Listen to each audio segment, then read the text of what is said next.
dídìrín ni wọ́n wèrè ni wọ́n torí pé wọn ò lóye wọn ò ní làákàyè wọn ò sì lọ́gbọ́n orí tí wọ́n bá lọ́gbọ́n tán lóye tí wọ́n ní làákàyè wọ́n mọ̀ pé ọpọlọ mi ju tàwọn lọ.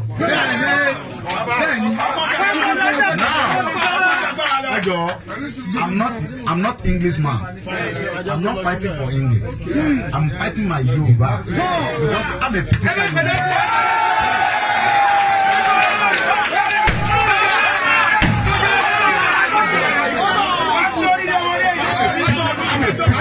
I'm a Pitika Yoruba man. I have excuse me, Edo. You want me to speak English in the Yoruba land? English is not my language. Then I'm traveling to abroad since 2006 to do my business there. Are you the one? You are following me to talk to my business partner in abroad? No. I'm talking to my business partner by myself.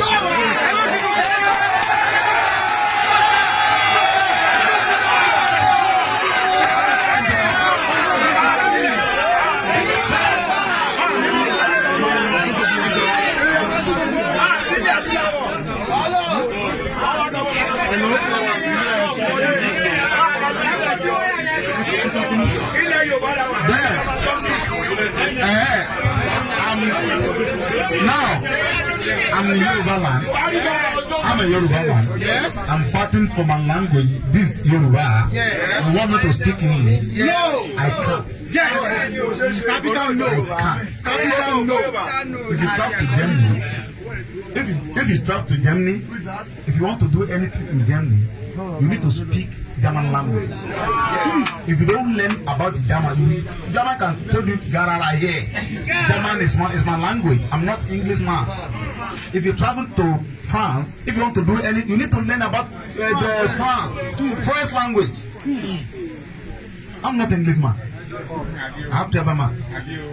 I'm fighting for Yoruba. I'm fighting for my language. I'm not fighting for China. I'm not fighting for English. I'm not fighting. Why are you expecting me?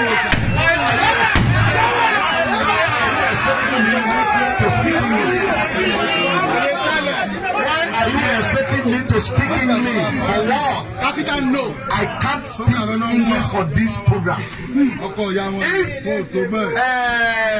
American president want to talk to me, I will speak with my language. Yes.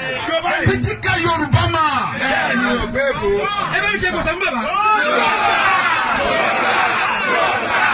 Then I don't need to speak English to get what I want from Nigerian government.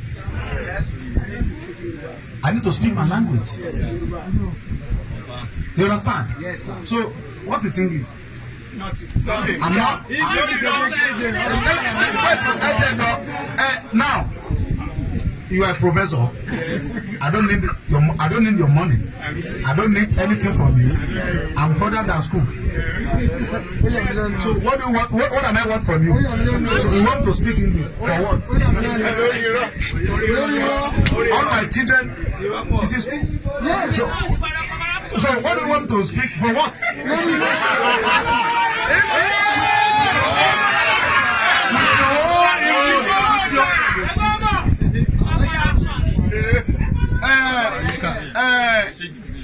All your English you learn about if you come to my gate. No, you will do my gate man here.